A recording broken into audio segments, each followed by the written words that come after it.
Hi, everybody. How are you doing? We're Doing doing well. something a little strange today, I think.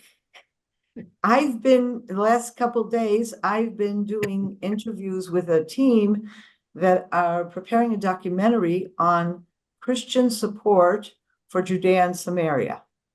And it's a documentary, hopefully, you'll be able to see soon, whenever they're finished. But they were very excited to film like the first few minutes of my teaching to Christians. And so they're actually filming me while I'm doing this. But I needed to tell you that. All right, so we're going to get started. I'll just repeat what I said before. I'm participating in a documentary that is about Christian support for Judea and Samaria. And so I have a cameraman with a camera in my face, and he is filming me, and he may do a few shots of these, what the squares here. So if that bothers you, you can always, turn off the picture, but it will be very small and you're not going to be able to see it. But he wants to see, how is it that I, an Orthodox Jew in Samaria, am teaching Bible to Christians? Okay. So here we go. We were in 2 Samuel. We finished chapter 6, and we're going to now start chapter 7. And if you will recall, last week, we had the story of the bringing of the Holy Ark up to Jerusalem. And then the question is, well, what happens next? The story ended with Michal and David and that little interchange, which we discussed in depth last week. But now, of course, the question becomes, well, the ark has come to Jerusalem, what next? And this is what chapter 7 really is going to be dealing with. So let's start. When the king was settled in his palace, and the Lord had granted him safety from all the enemies around him. Now, this is interesting because the word safety really isn't in the Hebrew. If I'm going to do an exact translation, it's he has been left alone, more like basically it's not that he has safety, but he's not being bothered at this point. Okay, he's in a state of the enemies. I'm not saying they have sued for peace, but at least the enemies are not up against him in an active way right now. Okay. The king said to the prophet Nathan, "Here I am dwelling in a house of cedar, while the ark of the Lord abides in a tent." So we can learn from that when he brought up the ark, he put some kind of tent, maybe even some kind of tabernacle, not a real tabernacle, but there was something there. But it was a very temporary structure. It's what David calls a tent. And so he says, and basically, what is he saying? How can it be that I, the king, an ordinary human being, have a palace that's made of cedar wood? And we'll remember that it is the king of Lebanon, of Tyre, that sends him the cedars of Lebanon, which is considered one of the richest materials that you can use in those years to construct a building. So he's not just in a house, he's in a house of cedar, and the ark of the Lord is in a tent. Nathan immediately responds to him. Nathan said to the king, "Go and do whatever you have in mind, for the Lord is with you." Now you'll notice here that Nathan immediately responds. He doesn't ask God. And what we'll see next is that it's clear that Nathan responded just, from his instincts, but he didn't actually bring David the message of God, because right next we're going to see the message of God. But that same night, the word of the Lord came to Nathan. "Go and say to my servant David, thus said the Lord, are you the one to build a house for me to dwell in? From the day that I brought the people of Israel out of Egypt to this day, I have not dwelt in a house, but have moved about in tent and tabernacle. As I moved about wherever the Israelites went, did I ever reproach any of the tribal leaders whom I appointed to care for my people Israel? Why have you not built me a house of cedar?" So what God is basically saying here is that, we've been around, we've done this for a while. And we're talking about probably about 400 years at this point since the nation was taken out of Egypt. And he's saying ever since then, there's been no temple, there's been no permanent building for me to dwell in. There's been tents and there's tabernacles. And we also know that there was a 20-year period where the ark was in someone's house. It wasn't even like a place where people came to visit. And so he's basically saying, I never asked for it. Why do you care? Like, why are you suddenly asking for this? Further, say thus to my servant David, thus said the Lord of hosts, I took you from the pasture, from following the flock, to be ruler of my people Israel. And I've been with you wherever you went and have cut down all your enemies before you. Moreover, I will give you great renown like that of the greatest men on earth. I will establish a home for my people Israel and will plant them firm, so that they shall dwell secure and trouble no more. And evil men shall not oppress them any more as in the past. Ever since I appointed chieftains over my people Israel, I will give you safety from all your enemies. And again, the Hebrew is exactly the same as at the beginning. It's not safety, but I will leave you. I will, your enemies will leave you alone, is really what it's saying, okay? The Lord declares to you that he, the Lord, will establish a house for you. Here, a house is not a physical house, it's a dynasty, okay? When your days are done and you lie with your fathers, I will raise up your offspring after you, one of your own issue, and I will establish his kingship. He shall build a house for my name, and I will establish his royal throne forever. I will be a father to him, and he shall be a son to me. When he does wrong, I will chastise him with the rod of men and the affliction of mortals, but I will never withdraw my favor from him as I withdrew it from Saul, whom I removed to make room for you. Your house and your kingship shall be ever secure before you. Your throne shall be established forever. So basically, what God is telling Nathan to tell David is that he never asked for a house. No need to build a house now. Doesn't really say why. Okay, he just says, no, not yet. He says, but don't worry, David. You're going to be the beginning of a dynasty. What happened with Saul is not going to happen to you. Saul sinned, and so I decided that's it. Remove him from kingship, and his children will not inherit. On the contrary, he's saying with regard to David, even when his son will be king, he may err, he may sin. God will then punish him, but he will never take away the dynasty from the house of David. Nathan spoke to David in accordance with all these words and all this prophecy. Then King David came and sat before the Lord, and he said, what am I, O Lord God, and what is my family that you have brought me thus far? What we see from this is that, and we'll continue reading this, David has no quarrel with God about not building the temple. He immediately accepts it. In fact, he is now the essence of his response to God is going to be one of thanksgiving and praise for the positive promise that God has given him, the promise that the house of David will reign forever. Excuse me, I have a bit of a cold. Then King David came and sat before the Lord, and he said, what am I, O Lord God, and what is my family that you have brought me thus far?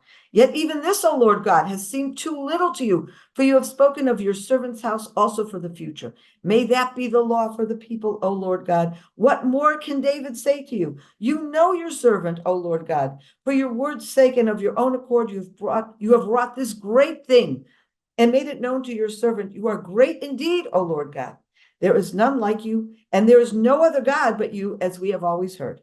And who is like your people Israel, a unique nation on earth, whom God went and redeemed as his people, winning renown for himself and doing great and marvelous deeds for them and for your land, driving out nations and their gods before your people, whom you redeemed for yourself from Egypt. You have established your people Israel as your very own people forever, and you, O Lord, have become their God. And we continue now. David is continuing in his directing his own prayer, discussion, whatever, to God.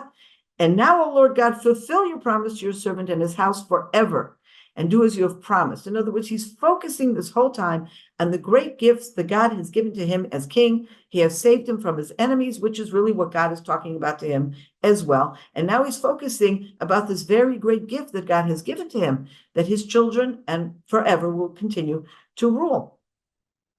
May your name be glorified forever, and that man will say, the Lord of hosts is God over Israel, and may the house of your servant David be established before you. Because you, O Lord of hosts, the God of Israel, have revealed to your servant that you will build a house for him. Your servant has ventured to offer this prayer to you. And now, O Lord God, you are God, and your words will surely come true. And you have made this gracious promise to your servant. Be pleased, therefore, to bless your servant's house, that it abide before you forever. For you, O Lord God, have spoken. May your servant's house be blessed forever by your blessing. And again, whenever he talks here about your servant's house, he's talking about the dynasty. He's not talking about a physical house, because he has accepted right away that he is not the one that will build the house of the Lord, that his son will be the one who will build it. Or at least that is what is intimated here. Okay. So now I'm going to ask you a question. If I asked you, why is it that David is not permitted to build this temple, do you have an answer? Because of shedding the blood, is too much bloodshed in battles. And excellent, great answer. Anybody else have a different answer, or does everybody agrees with that answer? It's a great answer. There's only one problem. It's not written here. So now it is written, but it's not written here. And so this becomes a very interesting discussion. What exactly is God saying here? What did God not say? What did he say somewhere else? Are these contradictory situations? Can we reconcile them? And that is going to be what we're exploring today. Okay, so before we go delve right back into this and see a parallel story, I'm sure you can guess the parallel story is in Chronicles. So before we go and compare that, I want to start with Deuteronomy 12, okay? And Deuteronomy 12 is where we see in the 5 books of Moses, at least some kind of thing having to do with building a temple. It doesn't say take 4 walls and build me a temple, but it says something very close. So if you look at Deuteronomy 12, verse 8, the context here, by the way, as in so much of Deuteronomy, is to reprimand or to warn the nation of Israel not to sink into idol worship. Okay, this is very, very important, as you can imagine. And in many ways, we will recall that shortly after the nation came out of Egypt, and they were just after Revelation at Sinai, they immediately start worshiping the golden calf. So we know that there's this, I don't know, there's this bug, there's this, temptation that is almost built into the nation and actually built into the entire pagan world that draws them to worship idols. It's something we have a hard time believing today because it's so far from our mentality, but it clearly was something there. We may also recall Deuteronomy comes very close after the great sin of the nation of Israel with the Baal Peor, which was a very idolatrous and sexual, orgy kind of situation, but included idolatrous worship, and that had just happened very recently. So it's very understandable that Moses feels the need to warn and warn and warn again. When you go into the land of Israel, don't fall into that trap.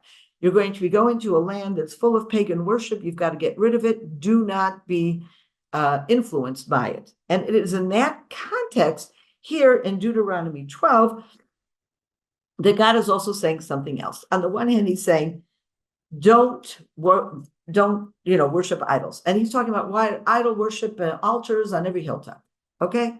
Which is typical. I mean, every house, every community had its own idol, and they put it on their hilltop, and they had altars.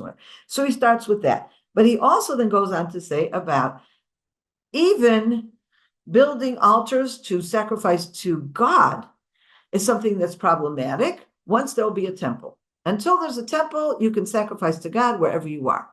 And this is the context that we're looking at now. Verse 8, you shall not act at all as we now act here, every man as he pleases, because you have not yet come to the allotted haven that the Lord your God is giving you. When you cross the Jordan and settle in the land that the Lord your God is allotting you, and he grants you safety, again, this is exactly the same words. What is this?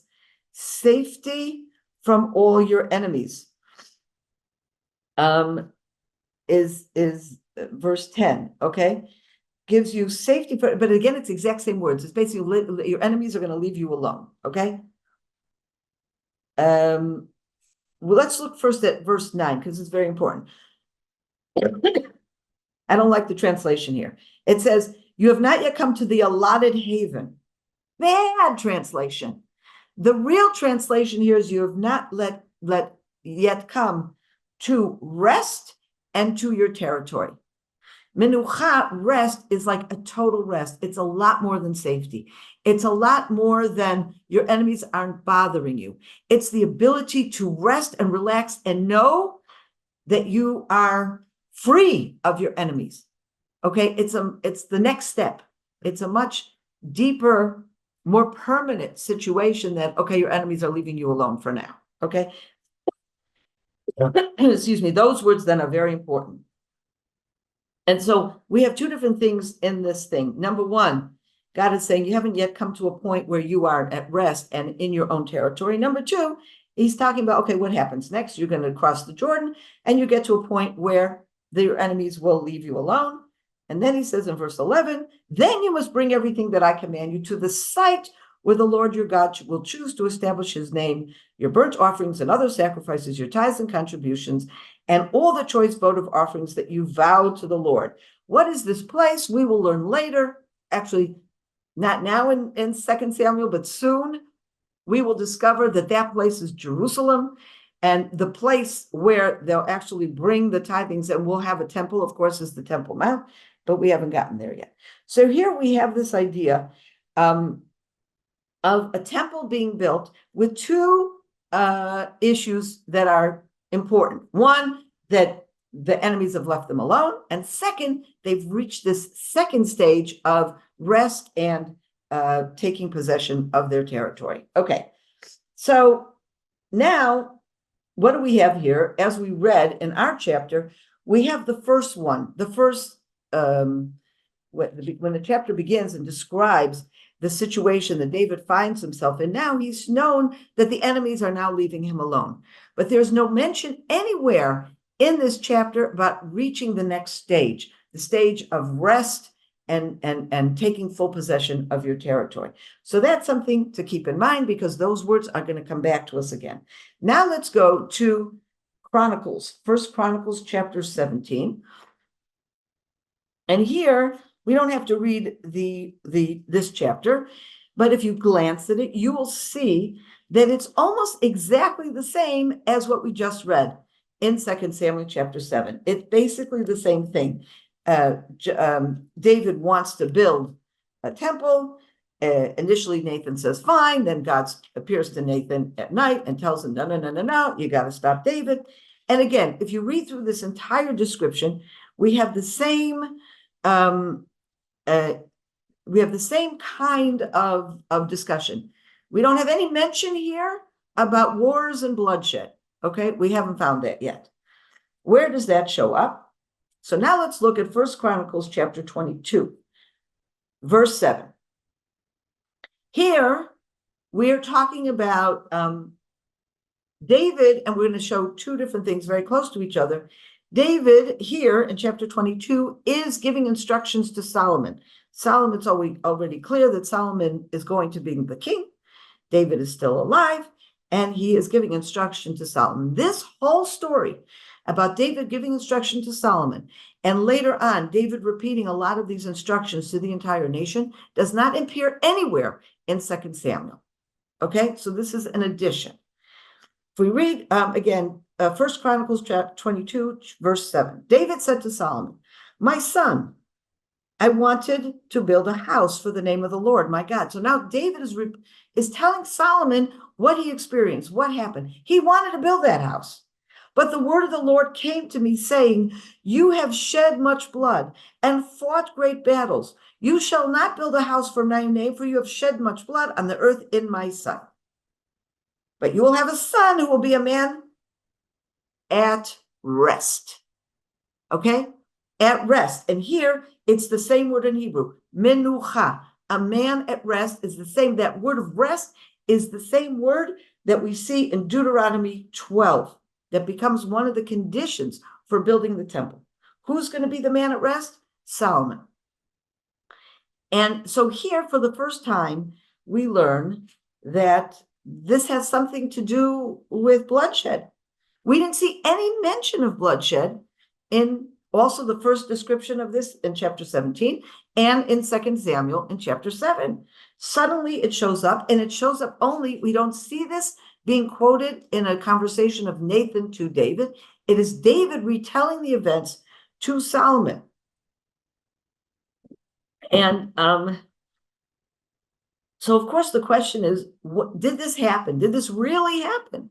And if it did happen, why isn't it in 2 Samuel at all? Okay, so there's a number of different, let me just show you the next source of this very similar issue. And First Chronicles chapter 28. And here we have David gathering all of the officers, the leaders, the various army officers of different types, etc. And he says to them, King David, verse 2, King David rose to his feet and said, "Hear me, my brothers, my people. I wanted to build a resting place for the ark of the covenant of the Lord, for the footstool of our God, and I laid aside material for building. But God said to me, you will not build a house for my name, for you are a man of battles and have shed blood." And then he goes on, "The Lord God of Israel chose me of all my father's house to be king over Israel forever, for he chose Judah to be ruler and of the family of Judah in my father's house." And he goes on about that. And then he talks about he chose my son Solomon. And then it talks about the fact that it will be Solomon who will build that temple. So again, here we have the same question. Suddenly, David retells the story here to his son and later to the entire nation and puts in a reason that we haven't seen before. So there are a number of ways to see that. One is, it could be that David really never heard that reason told to him by Nathan, but he reached some kind of understanding of this on his own. In other words, he interpreted what God said to him through Nathan as including an issue of bloodshed. Possible. It's very possible. There's also the possibility that Nathan did say this to him, but it just wasn't recorded, that there was an additional prophecy that we don't know about for whatever reason. The 2 Samuel didn't include it, didn't think it was that important. But in Chronicles, it was included. Now, keep in mind that in Chronicles, we don't just have the reason of the bloodshed, we have something else that we don't have at all in 2 Samuel. We have the instruction to Solomon himself, and we have the fact that David himself made preparations for the temple. He couldn't build the temple, but he already had gathered a lot of the material, and he already had the architectural design, and he shares that with Solomon, so that in a way, he is taking part in the building of the temple, even though it is Solomon who will actually do that building.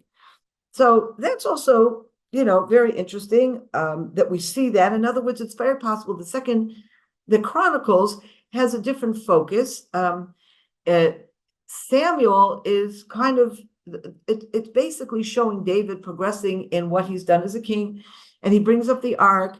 And so it's very important for us to show the story of, on the one hand, he doesn't bring the temple, but on the other hand, the kingdom of the house of David is ensured forever, and that is the most important thing. In Chronicles, now Chronicles is a book that basically focuses on the Davidic dynasty. That's what the book is all about. There's nothing in the book about the house of Israel at all. Of course, it tells the ancient biblical history, but then once it gets to David, it's only about David. And so it's very possible that 2 Chronicles, because the focus is on David, the focus is to understand that there's a handing over, that David was legitimate, that he hands it over to Solomon, that there's instruction that goes with it. And then the question is, well, then why didn't David do it? And then we have this understanding that it has to do with bloodshed, which, we didn't see it before. But I heard another interpretation that kind of fits in with this, but adds a different element. And I think it's very, very interesting. If we go back to that missing element of rest that is not present with David, we know it's an element that's critical because in Deuteronomy, when we first learn about the commandments to build a temple, that is part of the importance. That's the condition. You can't do it until you have this situation of rest. And so, and we also learned that situation of rest is something that is part of Solomon. So I read an article by a teacher of mine, and he said something I thought was very interesting. He says, how do you define rest? He says, there's a difference between you fought and you fought and you fought and you defeated your enemies. And so right now they're not going to try to fight against you anymore. But there's also the next step is stability. The next step is creating a situation where your kingdom of David, is absolutely rock solid.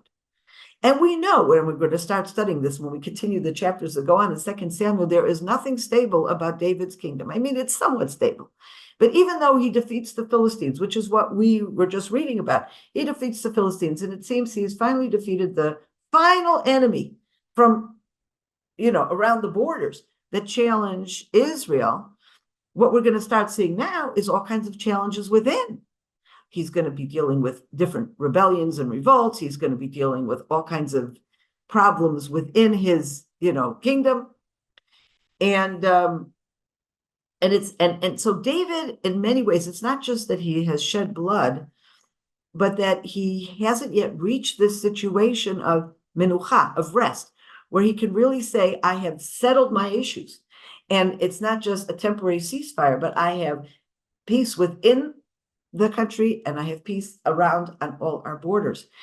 And so it doesn't necessarily say, I mean, many people interpret this whole thing of bloodshed, and I think it is an important interpretation that basically says the temple has to be something that is coming totally from a place of peace. And here there is a parallel with the initial commandment to build a stone altar that we see in Exodus. And there it says very clearly, you're using round, unhewn stones that no metal has touched.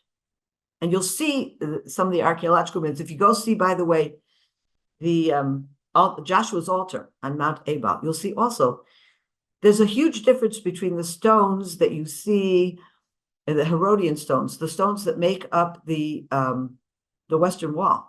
Those are hewn. Those are stones that are cut in very definite,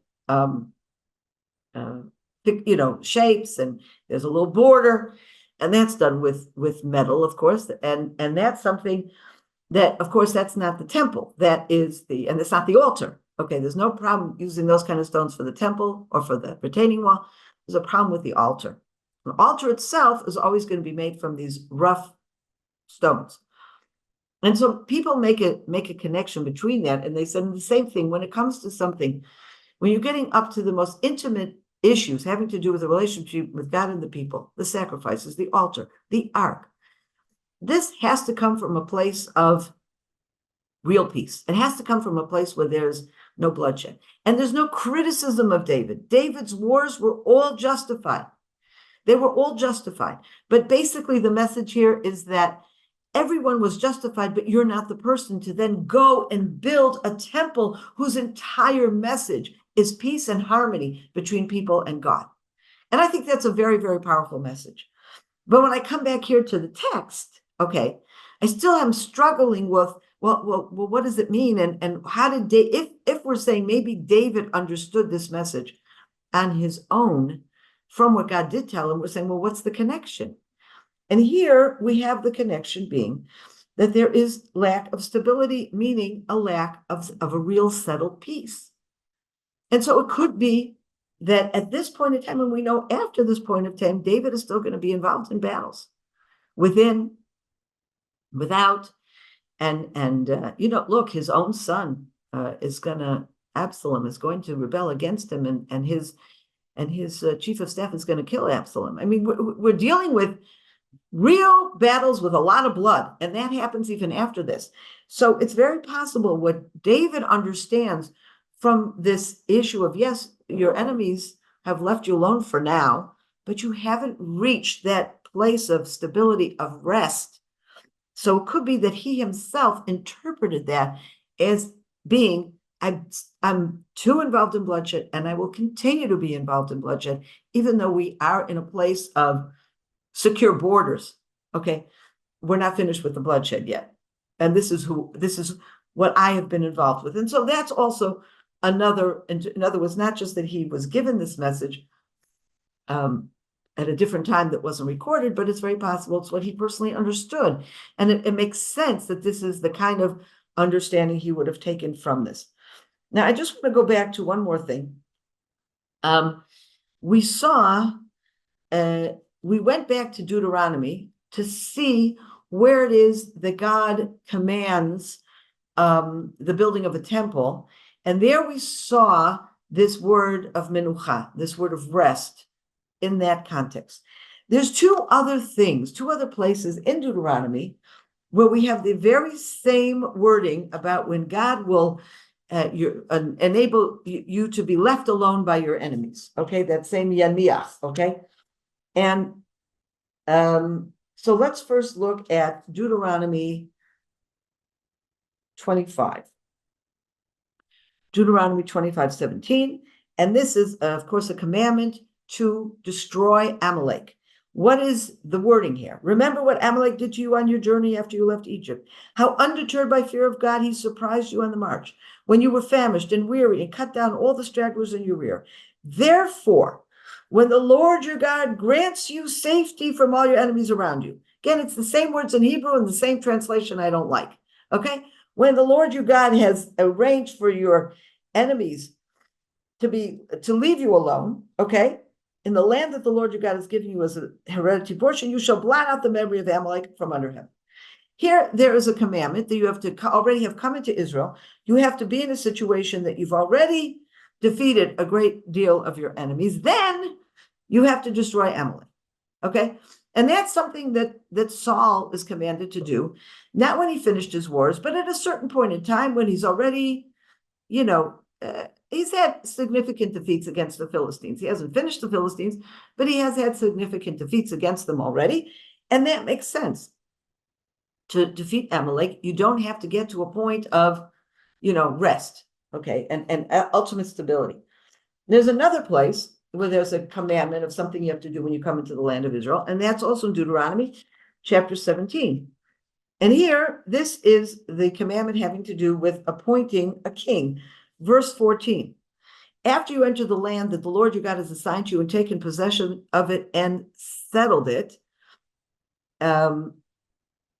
you decide, I will set a king over me as do all the nations about you. Okay, so here we don't have that same commandment of that your enemies will have been defeated, but we do have that you've already had to take possession of the land and settle it. At that point, you can have a king. And again, not only do we, at this point, with having a king, we don't need this rest and total stability. We don't even need some level of, we've already defeated some of our worst enemies. And that also makes sense because when it comes to a king, part of the job of a king is to lead them in battle.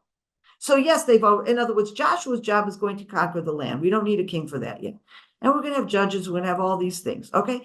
But it's, once you've already taken possession and you've settled in it, your king is going to be the one who's going to help you continue the battles. So that also makes sense. But there's a difference in building the temple. That building the temple is separated from this idea of your enemies. It's not enough that you've defeated your enemies. To build the temple, you have to reach a situation of total stability, total rest, and I may add, total peace. And this is how I believe that David actually interpreted the original message that he got from Nathan to include, I as a man, I'm not a man of peace. I fought wars that needed to be fought. There's no sin here at all. I fought wars that need to be fought, but to build a temple, we need that extra peace. We need that extra level of permanent stability.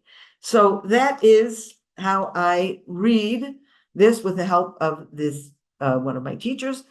This is how I'm reading chapter 7 and how it connects with similar stories in Chronicles.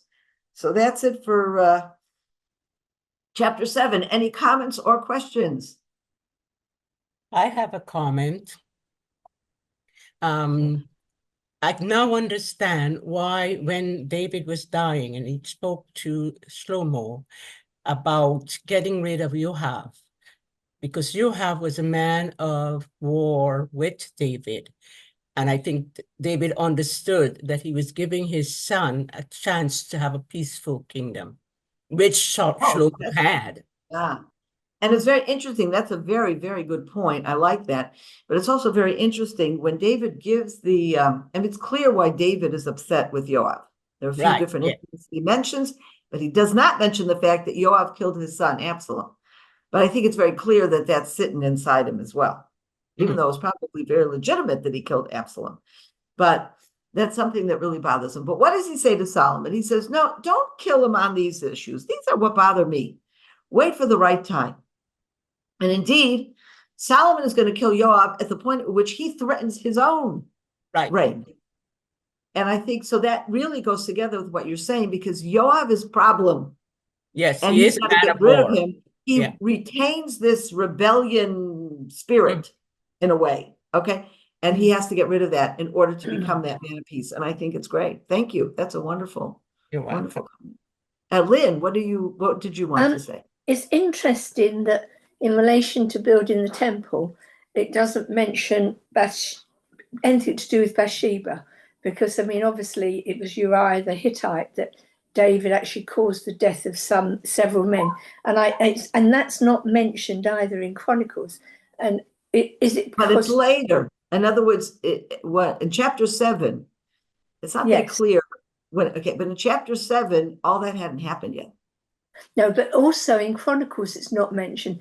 And I wonder if it's because David was truly repentant about what he'd done when you look at Psalm 51. And I know later on you've also got that when David was going out of Jerusalem and they were shouting, there was the one throwing stones at him, shouting, you man of bloodshed, you man of war. Yeah. So there is that element around. And where you've got where we've got rest all the way through, where you've got the other word, safety, I've got rest all the way through my Bible. So it's the same root as rest. But when you say laniach, which is the word which they translate as safety, it's more to leave that it's basically saying that the enemies are going to leave you in rest. In other words, that maybe they'll lay down their arms or they're going to leave you, but it's not menucha, which is the situation of Israel itself. It's a similar word, but it's not the same, level. A bit above me. Whatever. Yes, that was interesting. No, but you see, even in the way, if you use rest, the way you're saying, it's basically the difference between your enemies will leave you at rest or something like that. And you have come to a situation of rest. Yes. Of total rest. That's the difference, because your enemies are leaving you at rest, but tomorrow they can start again. Or whatever. A situation of rest is a much more profound, stable kind of situation. Yes. So it's total rest, start again. Yeah. So it's and it's leave you, and that's really the way. In other words, the way it's really should be translated: leave you. Your enemies leave you alone. Okay, they've leaving you. I wish they'd do that now. What did you say, Lynn? I said I wish they'd do that now. Yeah, but I agree. Absolutely. Absolutely. Okay. Anyone else have a comment? Chris, you had something. Yes, it just struck in 2 Samuel 7:19, the occurrence of Torah.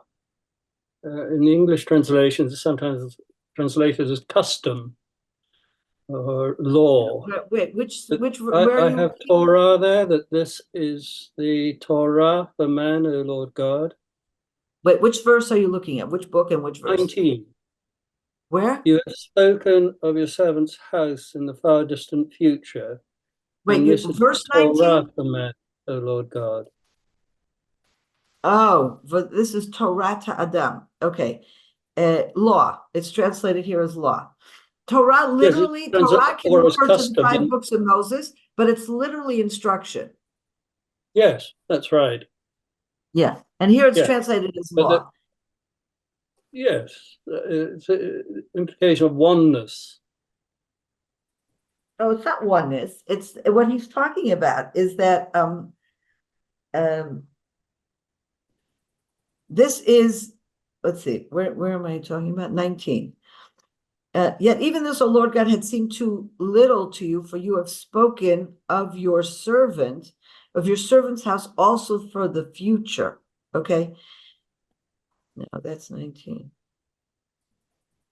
May that be the law for the people, O Lord God. In other words, he's basically saying, I don't know if this is the only way of interpreting it, but he's basically saying that you've established this, okay, of the house of David, and that should be the law.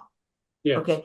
But There can only it's be interesting one. though, because usually he's not saying it said law for the people, but here it says law of man. Okay, law of mankind. It's a little bit weird use of the word. So I'm sure there are other ways of interpreting that. I'm sure.